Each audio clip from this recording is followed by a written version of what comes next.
మంత్రులందరం కూడా ఇక్కడికి రావటం దీనికి ఒక ప్రత్యేకత ఉంది. గత 10 సంవత్సరాల నుంచి కాళేశ్వరం ప్రాజెక్టుకు సంబంధించిన అనేక అంశాలపై ప్రజలకు అనేక సంశయాలున్నాయి.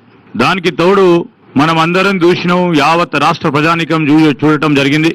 మేడిగడ్డ బ్యారేజ్కు సంబంధించి కాళేశ్వరం ప్రాజెక్టులో పిల్లలు కుంగిపోవటం, దాని తదుపరి డ్యామ్ సేఫ్టీ వాళ్ళు కేంద్రం నుంచి రావటం, వారొక నివేదిక అందజేయడం, నిన్నగాక మొన్న మరొకసారి డ్యామ్ సేఫ్టీ వారు అనేక అంశాలను కూడా లేవనెత్తడం.